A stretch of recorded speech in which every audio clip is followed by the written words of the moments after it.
Mr. and Madam Chair, the world that we will create under our side of the house is a world when integrations between minority group within the outer society will be created, and the world in which our interests will be much more delivered in terms of equality and etc. Ladies and gentlemen, we see that in current status quo, we are constantly being oppressed, ladies and gentlemen. We also agree to that extent that might be delivered by government branch of the house, but we don't agree to the how we respond it by anger and by attacking back them, ladies and gentlemen. Few disclaimer in my speech. First, we don't want to talk about, for example, Papuan people who actually want to separate with Indonesia, for example. We don't want to talk about those group of people that is actually didn't have any interest of integrations. We think that this debate run in a context in which this minority group wants to integrate with the country, ladies and gentlemen, but there is a barrier for them to do so. Yeah. Examples: Uyghur community who want to stay inside China. They want to get Chinese Chinese civilians, but Chinese government are inherently refusing them, being oppressed to them, ladies and gentlemen. What we mean by adversities in current status quo is when there is economic disparity, ladies and gentlemen, when there is uneven welfare distributions, when there is there is a barrier for these people to access healthcare, education, and etc. Yeah. And therefore that equality not exists in current status quo. And what we mean by atrocities is when this government, for example, send their troops to attack, directly attack to these people, ladies and gentlemen, like how Myanmar government are sending their troops to destroy the Rohingya people, ladies and gentlemen. In my speech, ladies and gentlemen, we see that the current status quo, this minority group are very aggressive. We see that the fact that the society are less informed, that makes them as an object of oppressions. But how they respond in current status quo is by being aggressive. This is harmful, ladies and gentlemen, because it affects their image, ladies and gentlemen. It is exactly drawing the line between them to the society. It is establishing a line that separates them, that create a segregations, that I am different with society, therefore I am angry with that, ladies and gentlemen. We see that in current status quo, this barrier is what caused them to harder to integrate, that make the gap between society with them is being bigger, ladies and gentlemen. Therefore, it will be harder for them to actually integrate if society see them as a violent group that actually different with them, ladies and gentlemen. That is what their proposals cause you, right? Also, ladies and gentlemen, this will furtherly create them seen as a rebellion group who don't really think about the interest of the government, ladies and gentlemen. We see that this is what caused by their proposals. Our model in our side of the house is that we want the minority leaders to promote in a group meeting or in the general conference of this minority group, in which in internal government, in internal discussions, this leader will preach that you need to calm down and carefully crafting our future strategy, ladies and gentlemen. Instead of saying that we are someone that is constantly being oppressed, therefore we need to fight back, that we need glorifying that we need to fight back, ladies and gentlemen. We say that this is harmful, right? We want the leaders to preach, to make them being calm down and carefully crafting our future strategy. Because in current status quo, we need a systematic strategy, because first we need a balance in the internal of these people, ladies and gentlemen, in which they have the mental balance to not being easily that responsive, ladies and gentlemen. Also, in current status quo, the best way to do so is by doing constructive engagement, ladies and gentlemen, in which it is crafted by step-by-step approach, in which each of the steps should carefully being concerned by all the minority group, ladies and gentlemen. Therefore, my substantive is that I will prove to you why their proposal is really dangerous and unstrategic to begin with, ladies and gentlemen. We see that in current status quo, if you take their proposal, in which these people are highly responsive and really want to, for example, doing an open battle with the current government, ladies and gentlemen, we see that you will never win that battle, right? Because first, you don't have the power in terms of capital, you don't have power in terms of weapons, you don't have a skillful people, ladies and gentlemen, informed that the soldiers of the country will eventually decimate you really easily, ladies and gentlemen. What does this cause you? This cause you death of 1,000 people of this minority group, ladies and gentlemen. We will, and also, ladies and gentlemen, if this has happened, we will eventually see as rebellion or villain, ladies and gentlemen, that are not minding the interest of that are backlashing the interest of our government, right? This is something that caused by their proposals. Also, even when in situations where we are winning the battle, ladies and gentlemen, we say that the integrations will still not going to be exist because there will be a retaliations. There will be a negative sentiment towards you. Society will constantly see you as someone that winning the battle towards our government. Therefore, you are our enemy. That kind of negative sentiment will be created even more, even when you are winning the battle itself, ladies and gentlemen. Therefore, anger and open battle is not something strategic for these people to choose.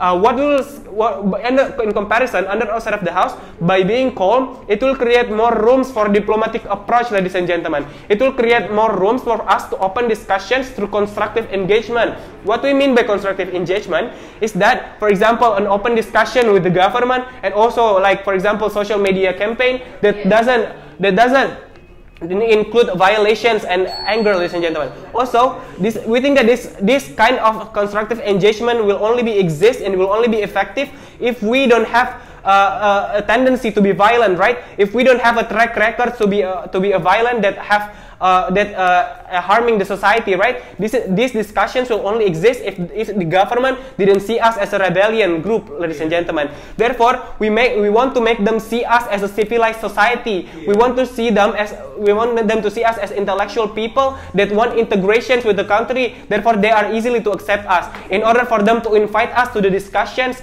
or the general conference of election to give us access to educations, welfare distributions, and etc., gentlemen. That is how your interest will be delivered to the government, right? Their side of the house their side of the house is really hard to do this kind of things, because you will morely focus on how you rebel to the government, right? That discussions will not exist under their side of the house. If you compare, ladies and gentlemen, when you do it in their way, there will be a record of violence. They will identify us as someone that is rebellious. They will see us as a rebellion group that constantly, for example, should be separated from our region, ladies and gentlemen. Therefore, that kind of integrations that we want in the current status quo will not be achieved if we constantly following our anger, ladies and gentlemen. Even in the worst case, ladies and gentlemen, even we are not successful to create this kind of integrations, we think that it is okay, because the cause is that we didn't have any death, ladies and gentlemen. We don't have any fatalities in current status quo.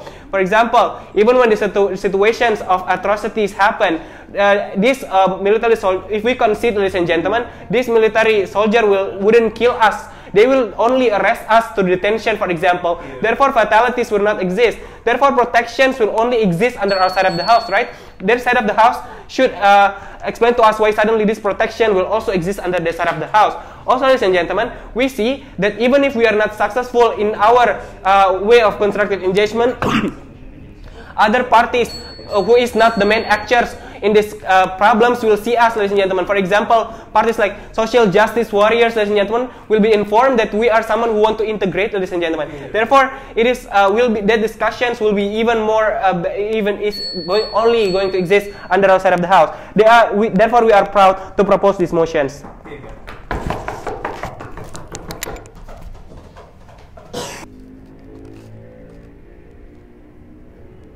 Ladies and gentlemen, the problem in the government side of the house, they always see that how you express your anger and how you express your emotion, it should be manifested in the form of violence. We don't see this kinds of thing as a very fundamental in this debate, because also in our side, we also try to avoid any kinds of violence to begin with. But we say that the strategy that you suppress your feelings or you suppress your form of emotion will not be strategic to these kinds of minority. because you can see that the problem that happened in the status quo, these kinds of minority already get the systematic discrimination by the government or even the majority at the very first beginning. That's lead to the situation that how could you want these kinds of, the leader of these kinds of majority would promote these kinds of things to begin with, ladies and gentlemen. So that is why we say that in our side we want to pursue how you also encourage your community or the minority to express their real kinds of emotions, and also they must react to the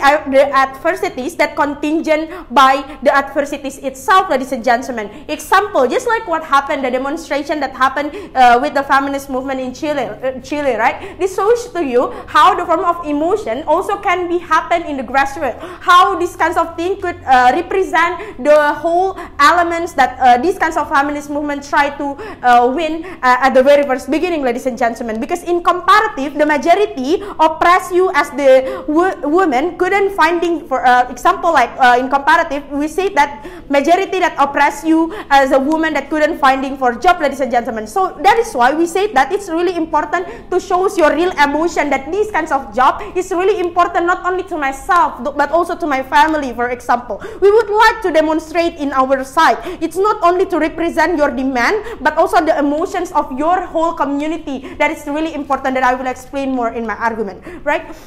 So several response to the government side. First, they're trying to explain about how the integrations that they want to champion on this debate by how these kinds of minority could adapt with these situations. We say that these kinds of integration won't happen in the side of the house, ladies and gentlemen, because the process on how these kinds of integration would happen is mutually exclusive, right? Because it also happened in our side. But I will prove to you why in our side is better. Because in their side, the process of integrations, these kinds of minority community should sacrifice the important element in their own community, ladies and gentlemen. Example, like how they would sacrifice their values, their ideologies, because they have to adapt with the situation that you have to be accepted at the end of the day, ladies and gentlemen. We say this strategy is bad for the minority itself, ladies and gentlemen, because we have to concede that these kinds of minority should not only getting acceptance, but also how they have to adapt and make people or the majority now and understand that their ideologies or their values is also important to begin with, ladies and gentlemen. And also they're trying to explain about how this is crafting the future, because we are using violence. As I said before, it's not always manifested by using violence, ladies and gentlemen, because in our side, your anger, your emotions could be manifested in the form of role playing. For example, you can create the drama in the route. For example, you can create the poster that written "I hate the government." For example, it also the form of expressing your emotion and anger that we should promote these kinds of things to the minority at the end of the day, ladies and gentlemen. In our side, we would like to express our emotion as what it is, ladies and gentlemen. Because first, we said that these kinds of emotion would be friendly to make people could open the discussion even more, ladies and gentlemen. But secondly, we want to make people easier to understand what is exactly our demand, ladies and gentlemen. How severe the adversities in order to this minority survive to begin with, ladies and gentlemen. That is why we say it's really important in our side. So two arguments in my substantive. First is that why it's important to express the real emotions of this minority group, and secondly, why in comparative how the method using in our side through emotions it could be more effective in our side. First is that why it's really important to express the real emotions, ladies and gentlemen. First, it's really important to understand what is anger and emotions, right? We say that the emotion and the anger is something that important as a form of we respond to the event or adversities or the pressure that coming into this community. It contains the emotions and the feeling. It's not only form of response but also form of how the people could feel the satisfaction of their own self and also their own community, ladies and gentlemen. It's really important, right? Because as individual, for example, you represent your community, shows and also these kinds of things shows how severe the adversities to begin with. So most likely it's in our side, it would be contingent upon the event, ladies and gentlemen. The government most likely would questioning how in our side could be unrelatable. We say that this emotion actually contingent upon the event that what happened in our communities, ladies and gentlemen. But also the pressure of understanding and satisfaction as minority leaders. Actually, we concede that both sides want a process of changing or making policy would going to be hard. But at least in our side, as minority leaders, ladies and gentlemen, we guide our community to understand the importance of expressing the macro things of your community. Is that the feelings? That the part of the human nature, ladies and gentlemen, which these kinds of emotions actually contains and consists the individual that gather in the community. This group actually have the same goals and ideology and the same demands, ladies and gentlemen, which at the end of the day, the only thing that could be easier to be relatable towards one another is using these kinds of emotions to each individual, ladies and gentlemen. This is not about the feeling of each individuals, but also the feeling of your community, and shows the importance, how the existence and how the adversities of your community is really important to to be considered by the government itself, ladies and gentlemen. That it shows to you how the importance of emotion is not only represent you as an individual, but also represent your community as a whole. And secondly, in comparative, how the method would be effective in our side, we say that in our side it leads to the effectivity of the process of discussions, ladies and gentlemen. We want people to see the gravity of the harm. This gravity only happen by using these kinds of emotion, which lead to the discussions, ladies and gentlemen. Just like example like RKUHP last day, that shows to you how it leads to invite the attention of international students, ladies and gentlemen. It's not only, yes, we admit that this is not a case of minority, but it shows to you how in the form of you represent your real emotion. It invite the awareness of the people. The way of how you demonstrate also would most likely lead to create effective discussions even in the society or even in the parliament itself, ladies and gentlemen. And also we have to understand the characterizations of general society, right? We have to understand that the general citizens most likely see the things that could be relatable to themselves, and all those things only relate when we utilize these kinds of emotion and anger, because we see that this is something that people hard to avoid to begin with. But also in our side, the government would most likely could be the good actors, right? Because it's invite the good attention by the government itself, ladies and gentlemen. When this demonstration on your by using your real emotion could be expressed in the ideal condition of your community, we say that in our side it's better, because at least the government could be more aware with the existence of your community, but also understand the demand of your community. That is why we oppose.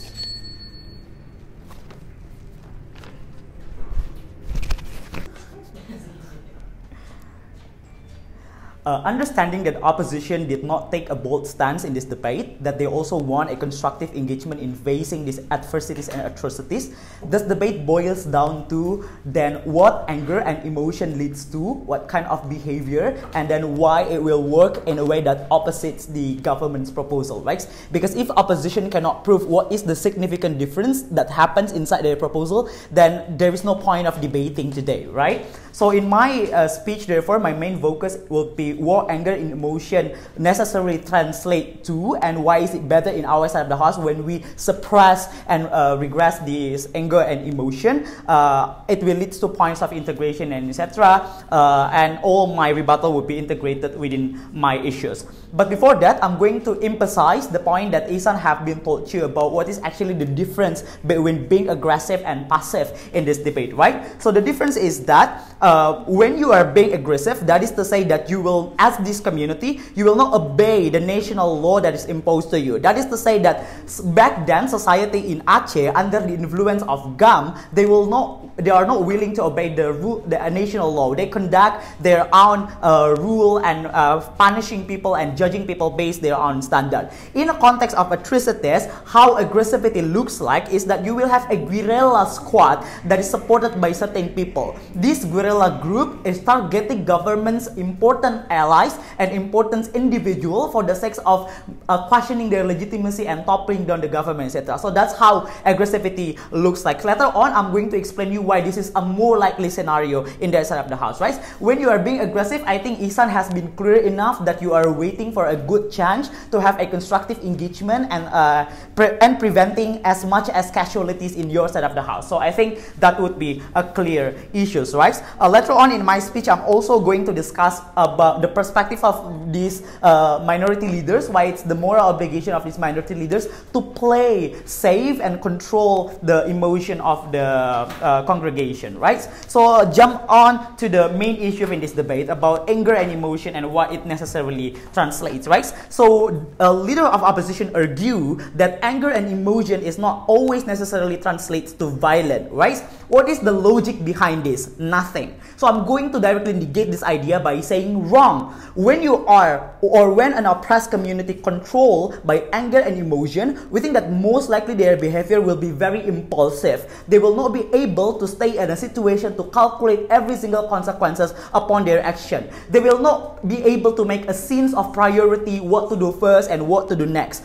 So what does it mean? You will most likely take the easiest things that you can do. And the easiest thing that you can do at that side of the house by driving by emotion and anger is by literally a violent. Because violent that side of the house could be done in a situation where you have no capital at all, right? It could be a bare hand violence and it could be moving the people without a preparation and etc. This is even more likely due to the fact that these individuals have a strong, this community have a strong historical narrative that drives their mind, that told them who is enemy and who is ally. So if you have this emotion and accompanied with this strong historical narrative, we think that most likely scenario is that you are going to do violent, right? So that is the most likely scenario inside of the house. I'm going to extend this analysis by telling you why anger and emotion hinders you to access a better development as the community that is oppressed. So let's understand the perspective that this community have when the leaders is controlled by emotion and anger, then also sending it to the congregation. We think within anger and emotion, your mind will never look into the future. You will always look to what happened right now, and you have this necessity, this feeling of necessity to deal upon what currently happening instead of to look up into what could you have done in the future. That is to say that as a parents in that particular community, instead of sending your sons out to learn at a better city, learning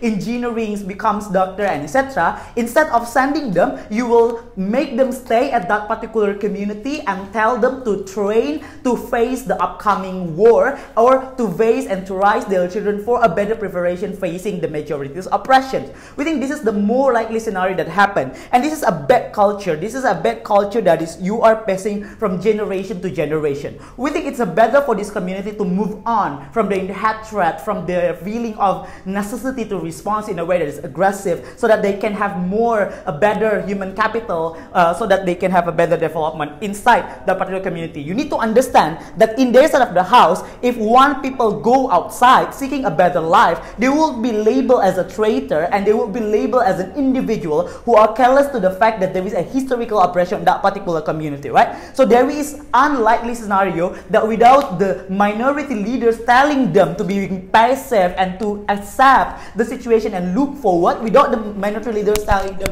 to do so, it's unlikely in that side of the house that the people will see that out mechanism as an alternative, right? So continue to the point of what opposition defends as a meaning of emotions and anger. So Neny told you that instead of doing violence, they could express their feeling by demonstrating their emotion through posters that shows that you hate government and you hate the condition. Number one, I still don't get what is the difference between our proposal. It's still a form of aggressivity in your side of the house because you are sending hate notion and you are showing disappointment toward government and you are drawing a line upon who to blame and who is the victim, right? So it's still the same consequences in that side of the house. Secondly, it's not effective throughout years in that side of the house because Neny's proposal about creating poster and expressions is not a new proposal, right? It has been happened for years used in many different communities, and it's always failing. It also happens in Uyghurs, Chinese, when there's already a huge exposure of international media showing people how they are being violated. But the fact that there is also any other media showing that there is a guerrilla squad at that particular cities or that particular community, disadvantage this community. It's disincentivize other community to help them, because it sends a point that, oh, they have their own capital, and it's question the legitimacy of the movement, right? Lastly, we think that if you go to Neny's proposal, regardless of what the matter is, the consequences is still the same, right? That the government will feel you as a threat, government will feel you as an entity that question their power of legitimacy. So that will lead government to also retaliate. That's where Iksan's point also becomes important, right? So integration premise in Neny's speech about integration is not mutually exclusive is something that is very hanging without something to lean on in this debate from the side of perspective, right? Because there is no explanation how then integration could be happening inside the house if you showing hate and disappointment toward government. So that is their very big burden of proof. Our worst case scenario in our side of the house is that we need to sacrifice certain value, we need to sacrifice a certain portion of identity, etc. Again, this is dismissive to Iksan points, because Iksan have give you a clear comparative that at least in our side of the house we could minimize fatalities and loss in our side of the house, right? In our worst case scenario, maybe we cannot access a maximum facilities and etc. But at least instead of people being killed, they could be at worst jail or in prison, right? So there is no fatalities, and that's a better condition. Last extension, talking about the moral responsibility of these leaders, right? I think that this leader is the only individual who have a better access to better education in that particular community. Or at worst, if this leader has no philosophical degree, but at least this leader is more privileged, so that he could have a better perspective. And I think that's already an enough reason why then this leader needs to take control of their emotion and being calm instead of being aggressive. Thank you.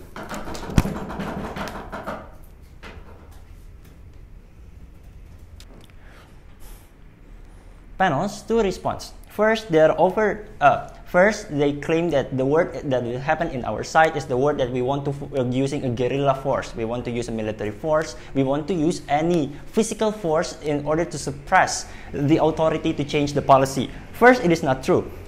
The reason behind this is because if you want to go violently, we don't see the feasibility of success. Two reasons. First, the government most likely wouldn't hear if you are violently demanding for integration if you want to use the military forces. Thus, they just offer generalization of the kinds of movement and the kinds of fight that this minority will have. They don't engage to the female movement. In Chile, for example, that those particular movements cannot be used, etc. But even if you want to go violent, two responses to this. First, it is less likely to happen because they are considered, they want to reach their goal differently inside the particular fight. I will explain to you later. But second of all, in the very, very worst case, the guerrilla movement will happen. It would take so much cost. They sacrifice their life. They sacrifice their conditions as a minority. The one that they want to demand is the same rights or equal rights for women to access their job, not being discriminated by their boss, for example. Thus, doing this violently will also give less advantage to them. Second engagement, they claim that our fight is only once drawing the line of whose fault and between the government and the society, just stating who is justified to be held responsible of those actions. We say exactly because of those movement is exactly targeted to the government to show that they should change, they should creating a proposal which is more friendly to the minorities within that way. So before I'm jumping to my argument, I will bring several clarifications. First clarifications that it doesn't necessarily mean that we don't want to act expressively in the status quo, because we think the definitions of you showing your anger and emotion is not holding the emotions of suffer and this feeling of discriminated of the society, and then they are justified to use of the variety of method in order for them showing their kinds of suffer and emotions. I will explain to you what are the types of it. I will explain to you I will explain it into my engagement. Also, the rebuttals will be integrated. First argument: why emotion and anger could create incentivize for media to involve. Second, why our proposal is giving better utilization of momentum. First, Neny has been told to you that using emotions and anger, it will relate to the general society. But I will explain to you the impact of emotion is more than that. First process, the scale of uniqueness and nuances and the impact given by the demonstration is contingent upon the emotions and anger that people have if they want to express it. Here's the example. Female demonstration in Chile is massive because they are closing streets. They are disturbing people comfortability. It gathers also thousands of people to being in the streets, showing that their government is fucked up. Their accumulation of anger is that is the accumulation of the anger. Thus, they want to show that the president and the state is misogynistic and patriarchy. This is thus the manifestations of it. They are showing them in an act of various types of protest. We are going to say that the demonstration in and of itself is unique. They're doing a flash mob. They are singing and showing that the government is fucked up using their emotion. In Uyghur, they're using theatrical to showing the Chinese government is very, very oppressive. What I'm trying to say, we should understand that the manifestation of showing your emotion and suffer is not through the violence. It is through the various way. Thus, it is also same as showing your emotion and anger. It is also more proven effectively to sharing the nuances or the awareness to the vast majority of the society. What is the reason? Second process. In those particular conditions, there will be creating a massive impact. Several impact may be occur. First, the social media discussion and hashtag will go over all around the social media like Twitter and Instagram. Second of all, their video and shared image towards that social media. Third, the petition will be happen. Those characteristics seem more newsworthy to the media company because they are realized that is impacted the society that so much that it is their nature to broadcast something that is very controversial. What the media will do? First, the information gathering. They will collecting what is the demand of the society. They are making an article. They also search who is involved on their particular demonstration. What are the backgrounds of this minority? The third, who should respond and who's the authority that's responsible to act to respond in these particular conditions. Second thing that media will do is they are going to making talk shows. They are creating a meeting of the demonstrator and the policy making like Mata Najwa and Indonesia Lawyers Club. They're also forcing the government to make promise that what the government would do in order for solving this particular issue. Third thing that media would do, they are increasing the broadcast time. The whole advertisement always relate to the action. Second, there are more article made. Three outcomes of the media act. First, the internal government change. Like countries like Indonesia, maybe it may work, but maybe some cases in Papua won't. But we are talking on a country that the government has been explicitly discriminate the minority. For example, like Uyghur, Myanmar, and Chile. So it directly direct us to my second outcome. It is the international highlight. It is increasing the discussion internationally towards the social media and also towards the international coverage because it will directly make the international media to making article because the severity of the issue that is happening towards the country, seeing that the nature of the media companies, they want to see something controversial. Third outcome, it is the people. The people that have been talking here is the people who has been not aware for the issue or the people having a backlash stance with the issue. Seeing that the government has been forced in the shows like Mata Najwa and etc. It also shows the people who is not being aware or being apathetic toward that issue want to changing their stance and saying that I'm with these people. This issue is severe and I want to change. Comparatively, in their side, those particular benefits or media coverage wouldn't be so easily to be accessed because they are not being controversial, the coverage is not high, thus the people wouldn't know what is exactly happening, thus the outcome of our side of the house is more important. But second argument, this will create better utilization of momentum. Ladies and gentlemen, the success of the fight for the minority mainly contingent upon whether or not you can utilize the momentum. What are the momentum? First, maybe the deadline of the changing of the people inside the parliament is going to be exist. That is why the action of RKUHP becomes important because they're utilizing the momentum of the changing of the structure inside the particular government. why it is very, very exclusive in our side. Showing the emotions and anger inside a particular momentum that is very important to the success of those particular fight. It gives a more impact towards and peer pressure towards the government or the authority to changing their stances. For example, the reason why RUU KPK is not being revised, KUHP is not being revised yet, because it is successful to using the momentum about the sadness and the anger about how if this particular policy is manifested or implemented, those accumulation of emotion and suffer that manifested into posters and media coverage is also successful to giving a peer pressure to government to prolong the discussion of it. It is proven successful, thus it is better in our side because in their side they cannot utilize the momentum, they cannot show how it is severe of this proposal, and they cannot showing to the streets and give a peer pressure to the government. Thus we are also can manipulate that. Thank you.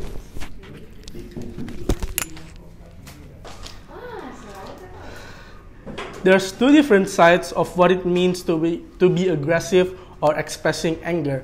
In our side of the house, government already explained to you that by being aggressive and controlled by anger, meaning that you will be irrational, meaning that you will have the incentive to create warfare and such.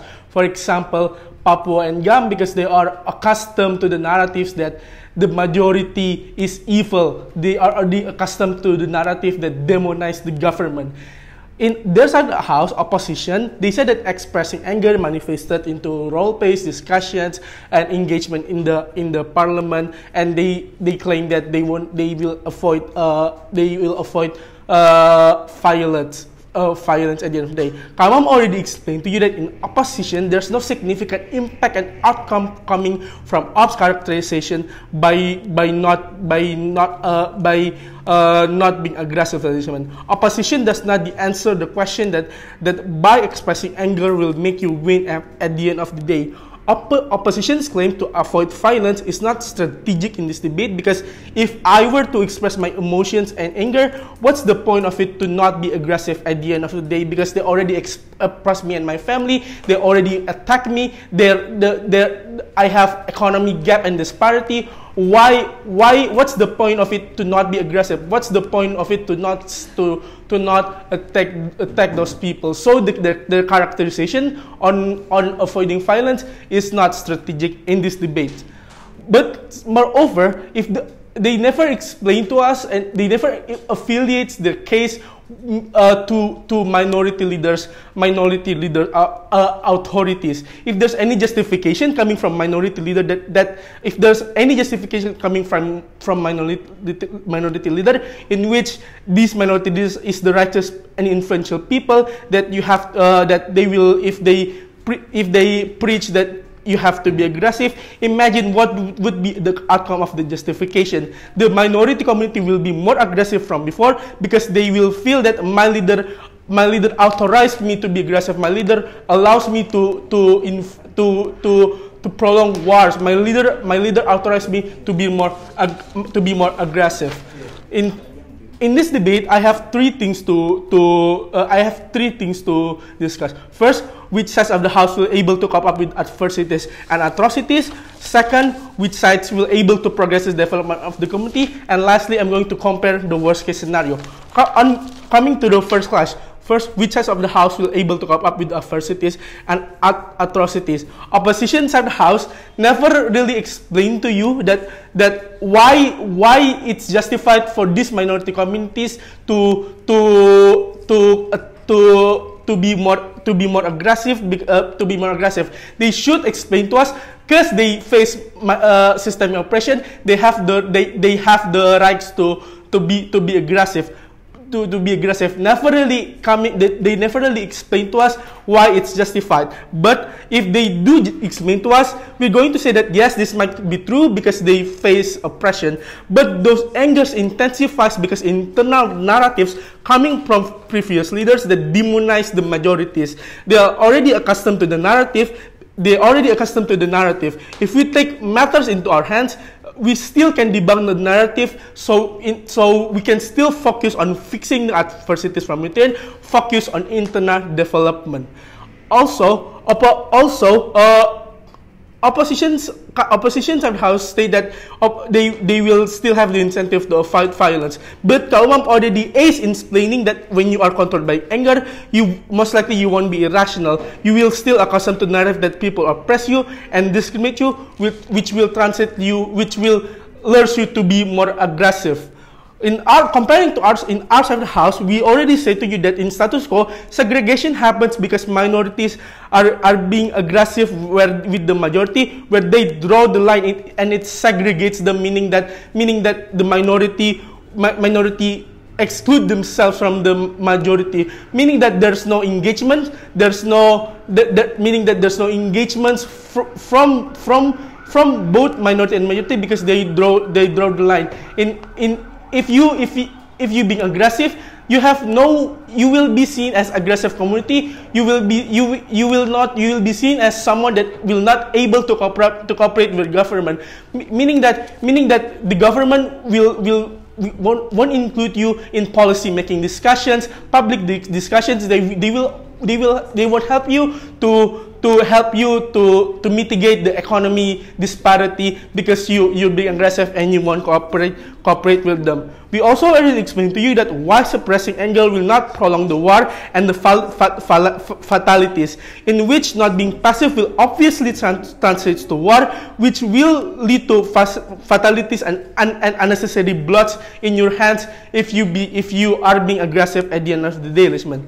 By being aggressive, also most likely the minority community will focus on military troops development. They will focus on weapons development, in which they don't have any capital. In our side of the house, if you suppress the anger, you will have the incentive and focus on finding ways to engage with the government. You have incentive to find a way for you to be engaged and include in the public discussions. You will find a way to include yourself to solve the economy disparity. Second clash, which sides will able to progress the development of the community? Opposition side house state that you can create posters, flash mobs, etc. This is already being debunked by Umam, that saying that it's not innovative, been there, done that, it has been failing, so there's no significant impact. But moreover, they also explain to you that there will be international media coverage. This is not strategically driven because the international media coverage will portray you as aggressive community. They know what happened behind the scenes. They don't know what exactly happened. They will most likely to portray you as aggressive community, which is not strategic for you, ladies and gentlemen. They also say that Parliament will include you because you send strong narrative. Ladies and gentlemen, to debunk this, I'm going to say that there will be no good outcome if you become aggressive, because if you want to be included the Parliament, you have to be cooperative. They will question you whether you have legitimacy or not. So there will no good momentum at the end of the day. Ladies and gentlemen, in our side of the house, in comparison, if we suppress anger, we are able to develop our knowledge. For example, by expressing anger, it hinders the development of individuals want to develop their knowledge, just like what Umam already said to you. For example, if you leave the community, if you join the majority, you will be seen as a traitor, ladies and gentlemen. You will be seen as someone you will be seen someone as traitor by your community. So it hinders you the development of individuals that wants to develop their knowledge. Lastly, on comparing worst case scenario, even if we fail to integrate, at least in our side of the house, we still have the incentive to develop knowledge. Even if we are still oppressed by being passive, we still have SJWs that will still help us. We will still have SJWs too that will help us on including us to the public discussions and so on. Even if it's not sincere, to the very least they can help, and to the very least we can still scrutinize them, ladies and gentlemen. And that's why it's strategic if you follow under a proposal. several things that I will talk in my speech, right? First, the mistakes of government. Second, about the internal condition of the minority community and the leader of the minority. And third, upon what exactly is very important as a minority leaders and a minority for you to have the win in this status quo, right? So first, the mistakes of government. We told you that government, how they frame the debate is that they told you they would not debate upon the community like people, APM, Gamma, etc., etc., because they are the one who do not want to unite with the state. But they are using this people characterization to justify their argument, ladies and gentlemen. We told you it's not suitable, right? Because we will not also use the characterization of those people because they don't want to integrate with the nation. And that's the thing that we would like, and that's not the thing that we would like to champion in today's debate, ladies and gentlemen. We told you that it's very impossible for you to have the capital to challenge your government. Like Uyghur people, it's very impossible for them to have the capital, to have the weapon to challenge China's government. And it's very important for the international community to challenge China government too. So I don't think that this is the characterization that we should champion in today's debate, and I think that we should be talking in today's debate, ladies and gentlemen. So Neny's argumentation is exactly framing the debate upon the status quo that we should discuss about. Like the campaign, like this demonstration happened and done by the feminist movement or black people, for example. The kinds of suppressing anger that we would like to characterize in today's debate is like, for example, in status quo they are using violence, like for example, vandalism, for example, or having firing something in the middle of the street, for example, things that will make people itself are having the uncomfortability and would make people itself do not have the kind of characterization of whether they are aggressive or not, ladies and gentlemen. So this is not a debate that we would like to win. But even if in the end of the day we would like to bite the bullet and saying that we will go violent, for example, like the cases of people in Uyghur, etc., etc., we told you that the fact that in the case of Uyghur is that government as that oppressive, those government killing people, they are putting people in detention camp. So we told you as a community leader and minority that it's very justified for you to say that violation should also be justified through violation, ladies and gentlemen. If they are violated that harsh, we told you that killing or, for example, things are very, very harmful in human rights violation, and that's the thing that is justified for you to do that too in the end of the day. But if second we're talking about capital, for example, we told you that they exactly have the capital, even if it is few. But second, they also will get the help from international society per se, like for example, a society, international society, for example, maybe also NGO, or maybe UN, just whoever who would like to defend Uyghur or China, right? So that's the thing that, for example, if you would like to bite the bullet of championing these people who are violated, etc., etc. But the most important thing that you should see in this, ladies and gentlemen, government should defend the point of where that this community, a minority, are not suppressing their anger, and their framing of idea should be in terms, for example, they would just do a constructive discussion towards government only and do not do the demonstration that we have in status quo, because status quo is what we are defending, and what is inside of the status quo is that people doing the demonstration, people will have this massive scale of people who are doing the riot and etc., etc., right? So second, upon the internal condition of the leader of minority, the minority community, they told you that the leader of minority does not justify to tell you that you should be aggressive because you will just lose the winning or you just lose the anything. But ladies and gentlemen, we told you as a leader minority, if they do the way that opposition do, we told you that they will cover more interest and intention coming from the internal community, right? Coming from the internal people. Because for example, if you are angry because your family are killed, for example, but there are also people inside of the community who would like to have a constructive engagement towards the society and also the government. So there's a variety of intention, there's a variety of way you are doing your demonstration and you are doing your constructive engagement, like how Neny already told you too, that besides we are having this demonstration who are using the emotions, we are also having a constructive engagement and discussion to what exactly our demand in status quo and how exactly we would like to talk to the government, ladies and gentlemen. But they told you that they are accustomed to narrative that you are should be violent, etc., etc. So this is a characterization of minority community that we don't think this is exactly what they would like to think about inside of the internal community, because the characterization of this minority in communities they are communal, they are a congregation. What would like they champion is a majority vote or a majority intention. We think that if it's about killing the government, for example, that's the majority intention that they would like to champion. But how they would like to have a variety of intention and a variety of management of demonstration that they would have in the status quo in the street in the end of the day, ladies and gentlemen. So that is why we think that if this is something that this is not something that will happen inside of the community, because the minority leaders are also people who are rational, and the community are also people who are rational, who cares about the policy and who cares about the demand, and they think that it's very impossible the demand would be heard or will be covered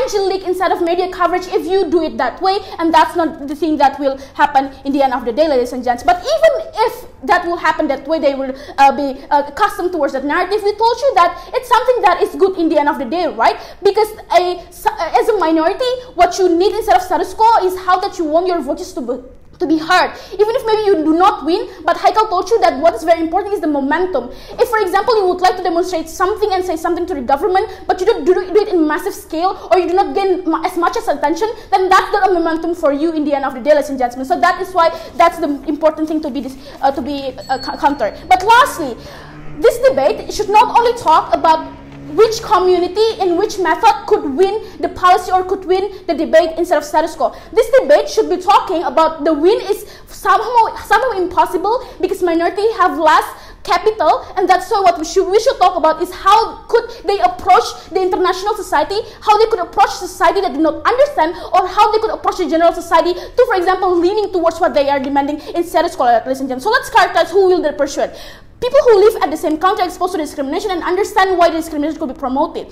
This understanding to the extent of first, they have the constructive discussion, they understand what should be highlighted, and second, they want to make a success, gain attention, incentivize media coverage, incentivize government to discuss. They want a meaningful outcome anyway, so that kind of aggressive that will not happen. But second, people in general who are not people who feel the discrimination, these people, can only be persuaded through emotion and anger because that's the most suitable thing. That's the easiest thing people can relate into. The sympathy, ladies and gentlemen. That's why in status quo people would like to do charity to Uyghur, for example, or to the Arab Spring, for example, because they feel they sympathize towards the people who are being killed for being oppressed, ladies and gentlemen. Comparative in government side of the house, they will not be persuaded because first, they cannot touch the level of people who do not have the capacity to understand. The characterization of the campaign or reason of discrimination is sometimes really hard to understand. It engaged centuries of history, for example, white supremacy, how they took the land. For example, things in Uyghur, which is not as simple as Muslim, but the land itself. So we don't think that people who do not have the intention to know, or the people who understand the centers of history would like to have the intention to discuss about this and would like to have the intention to, for example, leaning towards their demand, ladies and gentlemen, and that is why it's very hard for them to incentivize these people to understand. But second, it cannot incentivize the media to cover too, because there is no incentive. The fact that government is oppressive and media may be controlled too, you need to make this viral and people talk about it. The media would be more leaning to things that is more viral and to things that is more important when it engages to human right violation, for etc. and etc. ladies and gentlemen. That is why, even if in us we are very aggressive, that is the thing that is good. Media who would like to cover the things are media who are progressive. They want that kind of coverage, ladies and gentlemen, and that is what will happen inside of our side in the end of the day, ladies and gentlemen. Thank you.